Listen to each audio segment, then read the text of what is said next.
Hey, money actors. Are we trading places with Russia? Well, there's actually an old 80s movie called Trading Places with Dan Aykroyd and Eddie Murphy, and it explores this idea of a rich person trading places with a poor person. Of course, comedy ensues, but it's not so funny when it's happening in real life. And what I mean by that is it feels like we're trading places with the Soviet Union, where the empty shelves that once thrived in USSR, if you want to call it that, are happening here in California, where companies are fleeing this state because of its ridiculous anti-business policy and ludicrous policy making across every major city here. And that's why you're seeing tent cities pop up everywhere, homeless people just going in and raiding these stores.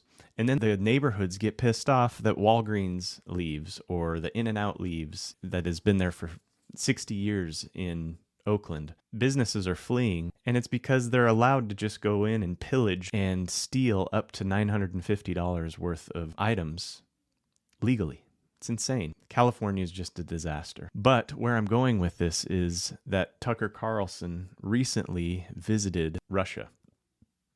He interviewed Putin, which was interesting. But then he went around to their subway system, which was vastly superior even to European subway systems that I've been to, but definitely kills New York, which is a cluster and it's dirty and messy. Goes to grocery stores, which leads us back to these empty shelves that were once in USSR, but now they're like, a nice American town grocery store where the shelves are stocked, plenty of different items. And so let's take a look at this article. And of course, we remember back in the Soviet Union days where there were, food lines and food shortages and shortages of literally everything. You would see these images of grocery stores with completely bare shelves and nobody could get anything because it was centrally planned communism. Whereas you would have stories, I remember Yakov Smirnoff, the comedian back then who defected from the Soviet Union, came to the United States. He would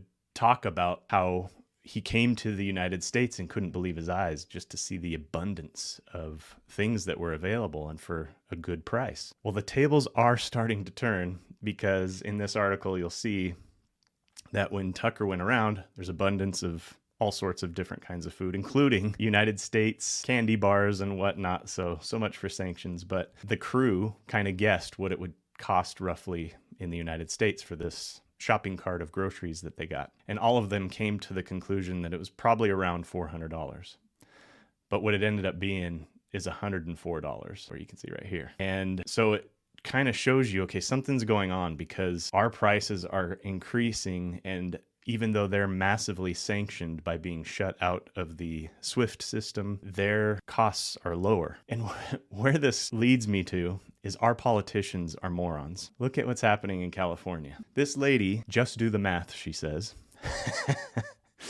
that the federal minimum wage should be $50 an hour. $50 an hour. It says that, of course, people can barely get by on six figures in California. Now that may be true, and it is true in San Francisco, LA for sure. But whose fault is that?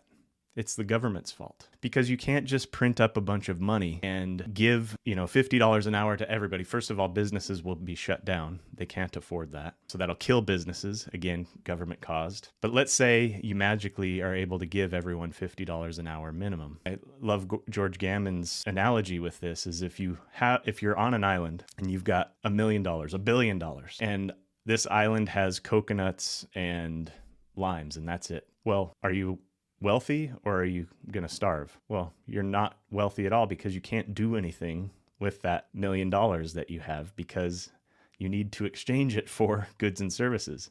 So instead of increasing the minimum wage to $50 an hour, you have to increase productivity. How you do that is remove government from all the things that it's gotten itself into. Right now, 61% of all Americans, not just Californians, are living paycheck to paycheck, where if one small, tiny $500 emergency came up, they'd be screwed and wouldn't be able to come up with the money. 61%. So you have that many people living paycheck to paycheck. The government shouldn't hand out money. But what are they doing? They're telling businesses they should pay more, which can't afford it. And then they're stealing money from anyone who is productive and sending it off to Ukraine to fight a war that isn't our war. So you've got 61% of people living paycheck to paycheck, and they're sending billions and billions of dollars to Ukraine. And at this point, if they get that 60 billion or whatever it is extra, that's just going to be lining the pockets of Zelensky and his cronies. That comes out to be about $170 billion that we've sent over to that country. Imagine what that could have done here to the 61% of people who are just getting by paycheck to paycheck. Now, I don't think you should do that, but I'm just saying, what could you have done with that? You could have also secured our border much better. We had 3 million people come across the border last year, and we're always worried about terrorism and all this stuff. Well, how do you know who's come across? Because it's so lax right now. So you look at the difference between how Soviet Union used to be and how the United States used to be.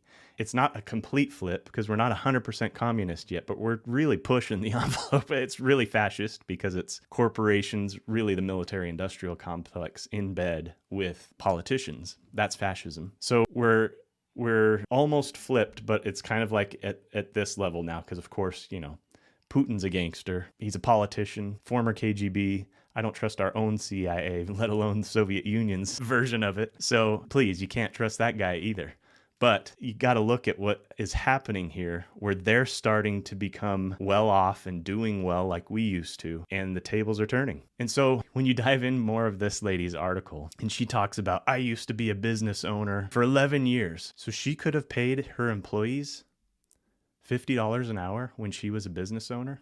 Nowhere in here talks about her owning a business. And what it likely was some consulting business or something, because it's all about pandering to politicians through her whole career. And so likely when she was working as this special elections person or something, it was a consultant fee where she had no employees. So either she has no clue or she's absolutely evil and has no understanding of economics, or she does have an understanding of economics and just wants to rape and pillage business people, because maybe that is the agenda, is they want to get rid of mom and pops, put in this heavy corporation run country that is in bed with the politicians. So there, I'm off my high horse. I just found this really interesting. Thanks everybody. See you next week.